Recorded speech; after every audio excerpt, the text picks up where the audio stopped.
All right, welcome to yet another fabulous Sunday night news and nonsense, and we're going to switch it up a little bit tonight. I've got the news, and Toss has the nonsense. How you doing, Total List, today? My name is Toss. Oh, I promise I wouldn't rap, would I? I'm doing fine, Spatry. How are you?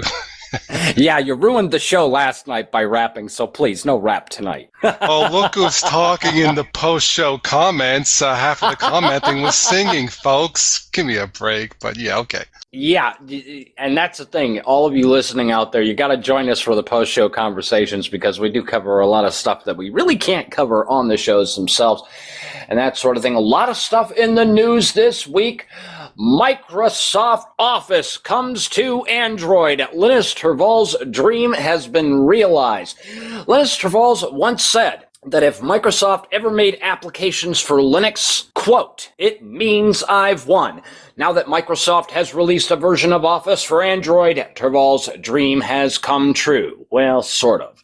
It's likely that Torvalds envisioned Microsoft Office on a desktop build of Linux, but that's not exactly what has transpired. First, Linux in this case is Android, which of course is built on Linux, and it's been heavily Googleized. Second, it isn't a full version of Office by any means. Instead, it's more of a front end for users with an Office 365 subscription, a companion application. What do you think about that, Toss? Let me just say that Microsoft needs some marketing help, especially with Windows 8. And if Android can help them market, something can be more successful, why not? Microsoft is still in the news. Microsoft is forced to rebrand SkyDrive. Microsoft's General Counsel and Executive Vice President, Legal and Corporate Affairs, Brad Smith, may brag about every time the company signs some bogus deal with Android players over bogus patents. He is apparently not guiding the company towards doing good homework before naming a product. A UK court recently found Microsoft's SkyDrive brand infringing upon the trademark of UK's Sky Broadcasting Group. Windows Maker agreed to change the name of its cloud services globally. The two companies have now reached a settlement where Microsoft will be allowed to use the name for a limited time so that it can ensure a smooth transition to some new brand. Oh boy, folks, I should have known. It's the Microsoft bashing show starring Spatry, but Okay, NSA and all kinds of stuff in the news here regarding that. NSA XKeyscore program stores almost every form of digital communication, including emails and Facebook chats. NSA may not be able to sort and search emails of its own employees, according to NSA Freedom of Information Act officer Cindy Blacker. But they set up systems which give them access to anyone's digital lives, including the content of their emails. So if you're sending very private information about your daughter's illness to your doctor, some NSA employee or contractor can be prying on it. And none of this is anonymous. As you can see from the image below, okay, well, you can't see the image below, but I can see it. The NSA program called XKeyscore gains complete access to anyone's communication. And speaking of prying, it appears that half of Tor websites have been, or Tor sites have been compromised. Now, for those of you who don't know what Tor is, and somebody correct me on IRC if I'm wrong here, but I believe Tor is a method for people to transmit information securely and privately. Well, it appears that the FBI or the founder of the Freedom of Hosting has been arrested in Ireland and is waiting extradition to the USA in a crackdown the FBI claims to be about hunting down pedophiles. Half of the Onion sites in the Tor network have been compromised, including the email counterpart for Tor Deep Web, Tor Mail. The FBI also embedded a zero-day JavaScript attack against Firefox 17 on Freedom Hosting server. It appears to install a tracking cookie and a payload that phones home to the FBI when the victim resumes non-Tor browsing. Interesting implications for the Tor Silk Road. and the value of Bitcoin stemming from this. The attack relies on two extremely unsafe practices when using Tor-enabled JavaScript and using the same browser for Tor and non-Tor browser. So, let's face it, if they want to get you, they're going to get you. Maybe we should rename the internet the SpyNet. Let me just say that, Spatry and folks out there, if you want something to be private and stay private, stay away from your computer and a smartphone. How does that sound? All right, now we've got some Apple bashing in the news. The United States Patent Office invalidates Apple's pinch-to-zoom patent. Apple is now reaching out to United States President Barack Obama as its devices face import ban in the United States from August 4th.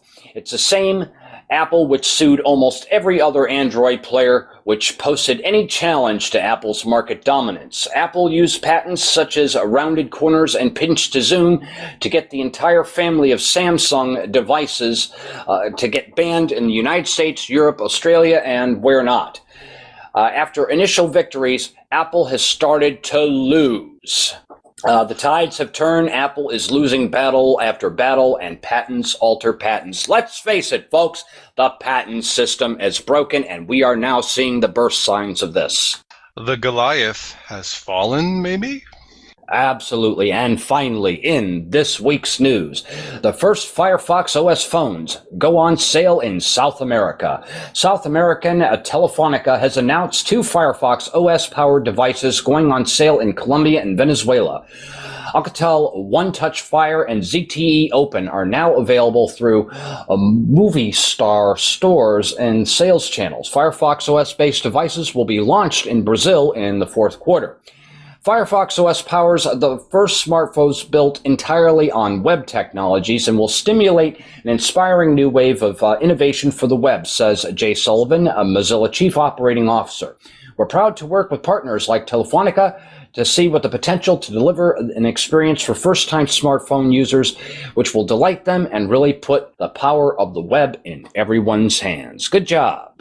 For all the lucky folks in Spain, Spatry, I think on the Firefox phone, if you sign a 2-year contract, I think you get a 1 year free supply worth of sangria. Here it comes, folks. It's time for the Nonsense Report. Take it away, Toss Today. All right, let's start off with a feel-good story. This is nice. Apparently, will you shut up and listen because you like this? A 10-year-old boy, Spatry, saves the day. He was in his grandmother's car. His grandmother, I guess, had a mild stroke. She passes out as the car is hurtling down the highway at 60 miles an hour with the kid's younger brother. This 10-year-old, I think his name is Griffin, realized what was going on. He takes control of the car. He takes control of the steering wheel and steers it into a mud ditch. Nobody hurt, saves the day. Of course, now the police are saying, how did you do this? He learned this, Spatry, by playing Super Mario Kart. How cool is that? That is something interesting, and the thing is, a lot of these gaming consoles have the little steering wheels and that sort of thing on it, so kudos to the little kid. Yeah, good news, definitely. Totally agree. Young man, whoever you are, good job. All right, some nonsense. Spatry, apparently Russia is having a problem with people stealing their entire roads. Yeah, let me take some of this asphalt home and make a planter bed out of it, yeah. Well, this gets funnier and funnier. A 40-year-old Russian man stole a 1-mile stretch of road between the villages of Parcheg, Wachigda River. I'm probably saying this wrong. Sorry. Parcheg and Wachigda River. He stole 82 reinforced concrete slabs that link these two villages, and he got caught. But that is not the most embarrassing part, Spatchy. Now, look, if you stole a mile of road in Florida, how much do you think that would cost? How much do you think that would cost the state? Probably a few million. The total bill? How could I keep it straight? The total bill, Spatchy, $6,095. That's it? What? And did they even find out what the guy was stealing the road for? I guess he was trying to sell it or, steal it like it reached sell parts of it. Well, it didn't work out because apparently this was a road to nowhere. But see, $6,000 here would cover just like, spray paint for the signs, but that's all it was, $6,000. Imagine that. All right, what else you got? Well, this has the potential to be really nonsensical, Spatch. I guess YouTube in the coming weeks will open up its live streaming service to channels who have a few as 100 subscribers. That sounds cool, but I have a vision of, Spatry wannabes and Total OS Today wannabes taking advantage of this, doing live streaming, not being prepared, maybe taking a break as they're streaming. And I have a vision of, birds flying through the camera or their pet dog chewing on the screen, and like, who else will happen on screen? But I don't know if you heard this, but YouTube will open live streaming to channels who have as few as 100 subscribers. What do you think of that? Well, I'll tell you what. I think that all of the features that are available to YouTube partners and everybody pretty much should be available to everyone. This is an open format where we can share our views, our opinions. We can put up videos to educate, entertain, and inspire people. And I think it's a wonderful idea, because there are some people with less than 100 subscribers out there that are putting out some pretty good content. And then, of course, they will eventually build up into something more than just 100 subscribers. I mean, there was a time when I had less than 100 subscribers, but I quickly started to build a following myself. So yes, I think this is a magnificent idea. I think that these should be available to people who want to put them to good use. And obviously the people that don't put them to not so good use, I mean, they're not going to build much of an audience. But the people that have something to offer to people, I think it's a magnificent idea. Absolutely. All right, cool. Next up, well, I don't know why, Spatry, but smartwatches are once again. Uh-oh, here it comes. We've talked about this and made fun about this, in the past, but it's a freaking watch. I guess a company called Pebble started selling watches 2 weeks ago. Sony is coming out with one. I guess Google, Microsoft, Samsung, and to all the newbies out there who are interested in buying a smartphone, even if you don't buy a smartphone, folks, it tells the time. In case you didn't know, today's cell phone can tell the time. You don't Absolutely. Look, if you wanted to, get something Dick Tracy and be cool and something different, fine. But I guess it links to your phone with, Bluetooth and it alerts you and this and that. But look, unless the watch can do far more than tell the time, Spatry, I don't think you and I will be buying one. I don't think so either. Unless, of course, it has the one that measures the special. Never mind, I won't go there. Well, I will. The next. All right. This one I caught off of the National Public Radio one morning. All right. Apparently, the London Emergency, how could I keep a straight face? The London Fire Brigade. Over the last 3 years, there's been an increase of emergency calls with people, I guess couples, having problems with handcuffs, toasters, vacuum cleaner, and God knows what else, rings. And the fire chief or the head of the fire department attributes this, Spatry, to the family book, not the family book, but the adult book, The 50 Shades of Grey. There's been a spike, 79 incidents involving handcuffs, and a total of 1,300 calls of people, quote, getting stuck in stuff. Now, I have not read the book, but my first thought was, wait a minute, you're getting stuck with the vacuum cleaner and the toaster. I'm thinking, no, it has to be a blender. You're doing it all wrong, folks. But here's the thing, Spatry. If couples are doing this for their lives, let me just give a piece of advice for all the guys out there. And the ladies, I don't know how many females are in the audience, but if I have it wrong, please tell me. But this is my advice for the guys. And forget the 50 Shades of nonsense and all this stuff. Number one advice, when your woman wants to go shopping, go with her. Say, yes, dear, I would love to. And when she tries on, say, a pair of shoes, and she asks you, how do they look? And you say, fine, or looks good, not good enough. You have to put some enthusiasm behind it and say, hey, honey, those red shoes they're terrific. Put some oomph into it.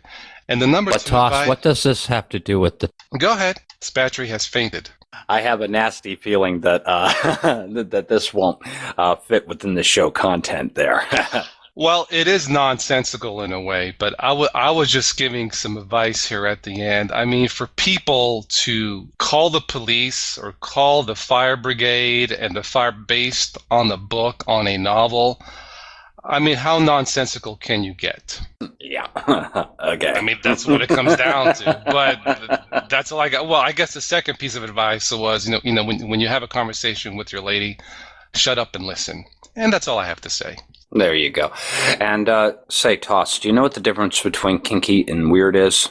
This book? What? Kinky is when you tickle your wife with a feather. Weird is when you use the whole chicken. Black, black! And you're talking about my content? Take us out, Toss. Thank you, everybody, for listening in on another terrific Sinner Report. I don't know, is this 30, 31 on Fish? I lost track. I have to go back and look. Thank you for all the listeners who tune in every week and in the past. Thank you to everybody here at the Linux Distro community. Thank you, Spatry, for being my partner for all these shows. They're a lot of fun to do. And to everybody out there, we will catch all of you sometime next week. Bye-bye. Ciao.